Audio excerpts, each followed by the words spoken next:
Hey guys, welcome back to my channel. Hope you all are doing great.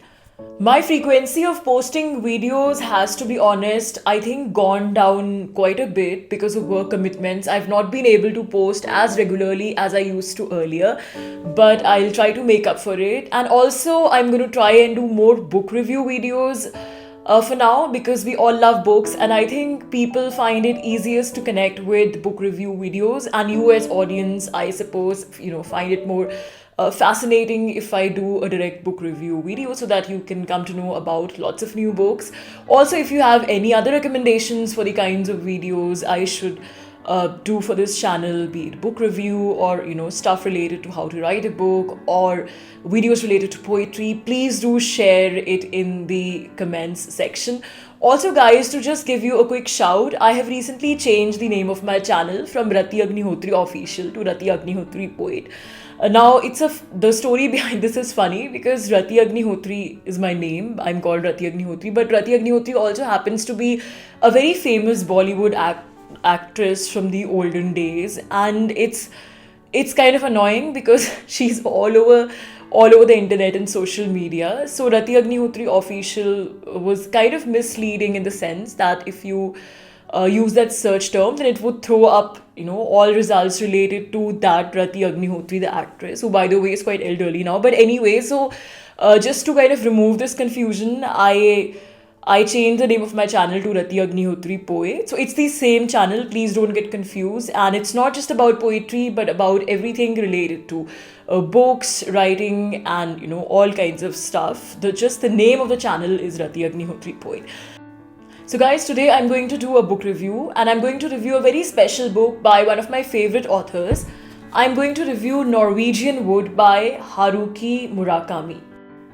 So guys, Haruki Murakami is one of my favorite authors, and he is such a well-known author, not just in Japan, but all over the world. His works are literally masterpieces and pretty critically acclaimed. Although Murakami writes originally in Japanese, but his works have been translated in more than 40 world languages. And the amazing things about Murakami's works is that even though I've read all of them in English, I cannot read original Japanese. But even when you're reading the English translations, the translations are so good. You don't feel like you're reading a translated version. You actually feel like Murakami is writing originally in English. Such is the power of his words.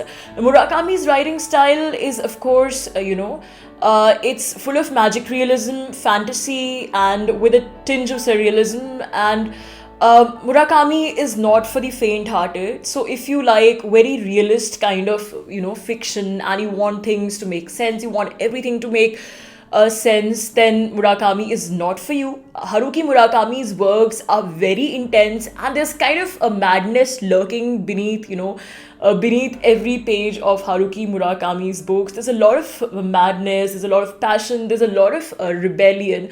So Haruki Murakami's works are, kind of very experimental, I would say.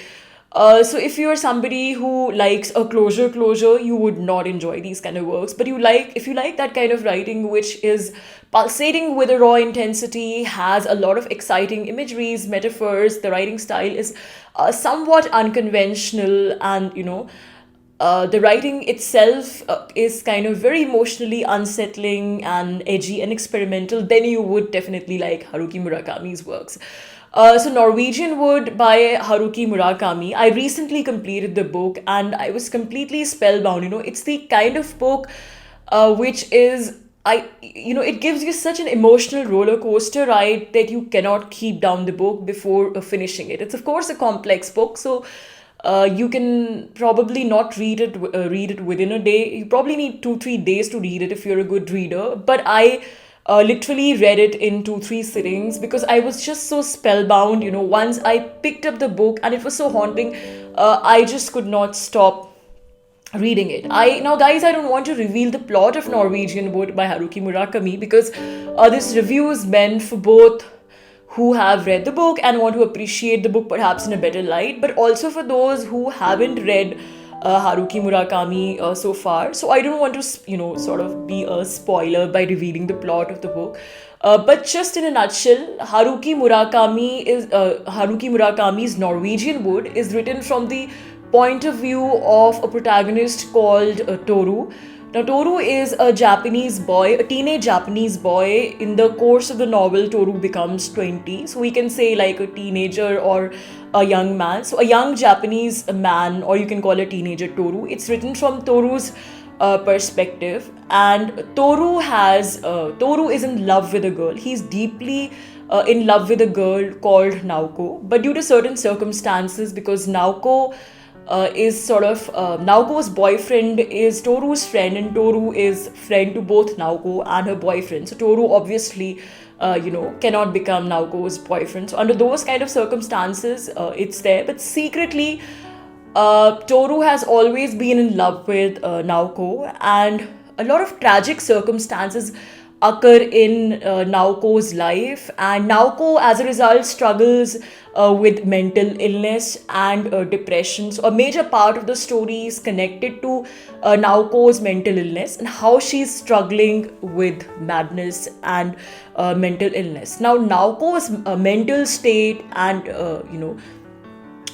the way he's fighting her demons, it has a deep impact on Toru's consciousness, and Toru's whole life in a way is indirectly shaped by the struggles of Naoko. Even though he's Toru, but at the core of his being, at the very core of his existence, he's living his life through the gaze of Naoko, because whatever it is in his life, whether it's his love life, his relationships, or the way he's responding to people around him, everything is tinged with a certain kind of melancholy and cynicism, and all this is the result of his deep love for Naoko, a girl for whom he has an almost abstract kind of inexplicable deep love, although he knows at the core of his heart that he cannot really ever get united with Naoko. So this is the crux of the story. And then there's another girl in his life who enters midway, and she's called Midori, and this girl is the diametrically opposite of Naoko. Just as Naoko is, like I said, Toru's love for Naoko is almost abstract. So Naoko is this very otherworldly kind of a creature, almost a kind of a fairy kind of a creature who has dropped from some other world, as it were. She's always, melancholic, and she's always surrounded by a kind of sadness. So all this really haunts and attracts Toru, but she's not a creature of this world. So he's also a bit unsettled by Naoko in that way, I think. And this other girl he meets, Midori, is the completely diametrically opposite. She's as much a tangible part of this world as Naoko is out of this world, and she's kind of like she's very random, very spontaneous, full of madness, but a very sensitive and hardworking working class girl. She's a working class girl. In his picturization, in his depiction of Midori, Murakami has emphasized her working class roots. I won't go into the details of the plot, but I think the way Murakami has depicted the character of Midori, it's one of the most fascinating and complex characters of women ever portrayed by, one of the most fascinating and complex characters of women ever portrayed by a novelist, I think, because the way her working class roots are portrayed, and, she's hardworking and feisty, she takes care of everything. It's a very sensitive portrayal of a woman. So I would say Midori's character is a very feminist character. So he is kind of stuck. He's kind of like oscillating between these two women, and what happens and where fate takes him is pretty much the crux of the story. And all this is happening on a college campus. So he's living in a hostel dormitory. Toru is in college, so there are different kinds of elements of college life also there, and the typical student life kind of scenario. Students are drinking and just generally having fun, doing drugs and going out with girls and stuff. So all that kind of usual college life scenario is there. But one thing I really found interesting about this book and the portrayal of Japanese, youth in this through this book is that the youth here, the youth as the Japanese youth as portrayed in Norwegian Wood seems very westernized. So, as an outsider, as somebody sitting here in India who doesn't know a lot about Japanese culture, when Toru goes to study at a university in Tokyo, and the kind of life he leads, the kind of people he meets, he befriends this one guy who's very intelligent, but he's a complete waste, and a womanizer. And Toru gets really impacted, influenced by him. He falls into his ways, and he goes around with him partying and sort of just making out with random women. So it's really fascinating to me that so probably that the youth is so westernized, and there's nothing really Japanese, or there's nothing about Japanese culture that I can find through this depiction. So I don't know, maybe Murakami is trying to make the point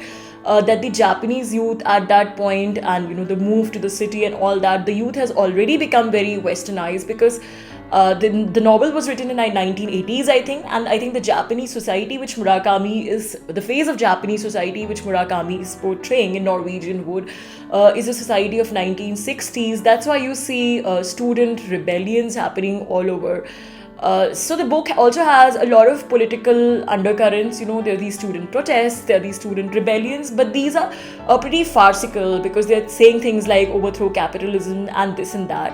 But when you look at them through the gaze of the protagonist Toru, then you see that all these are empty things, and they would abandon their rebellion the moment they start getting some high-paid jobs, well-paid jobs. So I think there's some kind of there's a subtle satirization of different kinds of political movements, and I think a certain kind of the author has a certain kind of nihilistic attitude towards politics. So I would not call it a political book, because the author, there's a cynicism as displayed through Toru's reactions. There's a cynicism about all kinds of political movements. So I think the underlying current of Norwegian Wood is nihilism. Toru finds everything very useless, and he's exasperated by everything. So sometimes you see, it's very funny. His character, although he's a young boy, 18, 19 boy, but the way he's thinking about life philosophically, and how depressed he is, and the kind of sort of like depressing stuff that goes in his head, you find it hard to believe that this is going in the mind of an 18, 19-year-old boy, because generally 18, 19-year-olds are portrayed as, very frivolous kind of people. So in that sense, I think Murakami has also done in this book a very apt kind of dissection of the psyche of teenagers, because most of the characters in this book are teenagers, but they are behaving, as if it's the end of their lives. Such conflicts are going on in their psyche, and it's all in their head. The conflicts are majorly going on in their head. It's not as some of them, of course, are also battling real world problems, like Midori, who comes from a working class background. But apart from Midori, all the other characters seem to be financially pretty well off, and the kind of struggles which are going in more in their heads. So I think the psyche of teenagers is portrayed very beautifully in Haruki Murakami's book, that teenagers have a whole world living inside them, and they're so confused, angry, rebellious, everything at the same time. And the adult world doesn't take teenagers seriously, but for teenagers, it's a matter of life and death, their love, their feelings, things like that. So to an adult world, to an adult person, their struggles might even seem comical at times. But what the author is trying to say is that for teenagers, these struggles are very real. The preoccupying theme of the book, of course, is mental illness and depression. This is something that runs throughout the book. The whole life of Toru is shaped by, like I said before, is shaped by the mental illness which his friend, the love of his life, Naoko, is undergoing. And Naoko even spends a lot of time at a facility. It's not exactly like a hospital, but it's not really like a mental illness facility, but it's what they call a rehab. And Toru goes there a couple of times to meet Naoko. So it's not just Naoko, but a lot of other characters in the book. There are people constantly coming suicide. A number of people in the book are coming suicide. A number of characters, and people are constantly struggling with mental illness and depression. So depression is the preoccupying theme of the book. But what is interesting here is that the way Murakami writes, he's not exactly trying to put, depressed people in a box saying that, hey, you guys are insane and here is the world of insane, here's the normal world.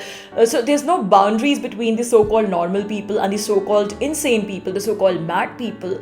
Madness runs in the pages of the book. Like I said, so those boundaries are constantly getting dissolved, and it seems like in reality there's not much difference between sane people and insane people. So Toru, in that sense, the way Toru's character is developed, Toru is a very ordinary guy. He doesn't have any extraordinary gifts, but he's very sensitive.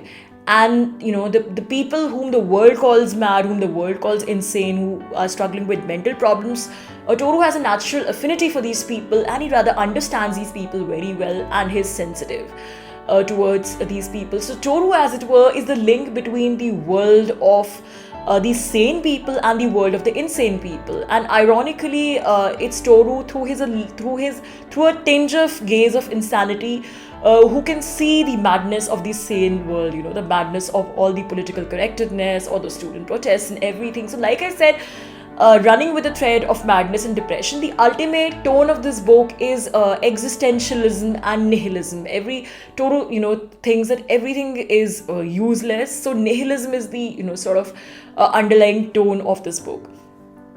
Now, coming to the last point, is the Norwegian Wood a love story? It's a big debate. A lot of people are of the opinion, some people are of the opinion that Norwegian Wood cannot be called a love story because its predominant themes are depression and madness and, suicide and all those very serious things, very serious topics. So it cannot be about love. I would say Norwegian Wood is a love story, although it's a different kind of a love story. So it's of course not your typical girl meets boy, a fairy tale, kind of love story, happily ever after. Far from that. Although, there are tinges of that fairy tale-ish love story also when Toru meets Naoko, and Toru's longing for Naoko has, those tinges. Toru and Naoko's love story, in whatever limited time it has in the real world, in the tangible world, but it has those underpinnings of a fairy tale love story.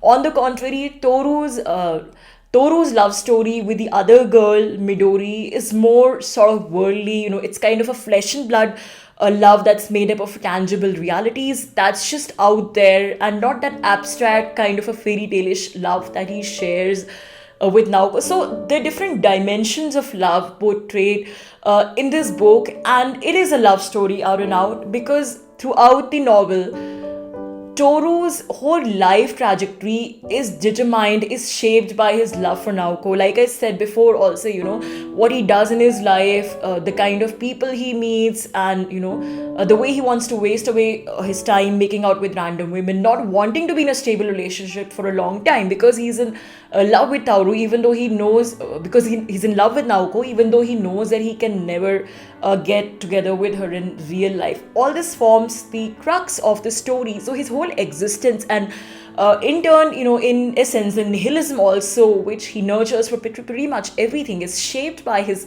love for a woman who is mentally unstable and who has seen so much of darkness in her life that she's scared to live her life. So that a little bit of darkness is, a lot of that darkness she transfers to this guy also who loves her deeply. So he is also, even though he calls himself a fairly ordinary guy, and he can take a lot of shit, but deep down he is very disturbed, and his life is shaped by his love for Naoko and her mental illness. So I think love is definitely the main motive, the main theme of this book, along with, of course, madness and depression and things like that. But like I said, it's not a conventional one-way love. No one person in this book, sort of meets the love of their life, as it were.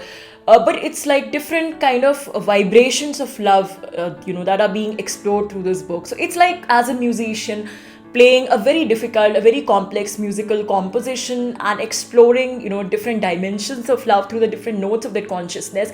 That's how I would describe this book, and that's why the name Norwegian Wood, the amazing composition by Beatles. That's why the title Norwegian Wood, I think, does complete justice to those emotional complexities of love and the complexities of love that have been portrayed in this book. I don't think there can be a better way to explain the complexities of love as portrayed in this book other than the metaphor of a musical composition like Norwegian Wood. It kind of portrays together all sorts of mixed feelings, the sense of happiness sometimes, the sense of disbelief sometimes, a sense of confusion, chaos, and sometimes the sense of pure dejection and nihilism. So I think the title Norwegian Wood completely fits the book. So guys, that's it for today. Thank you so much for listening. If you like the content, if you like my book review, please do press the like button and please do subscribe to the channel. Thanks for listening. Bye for now.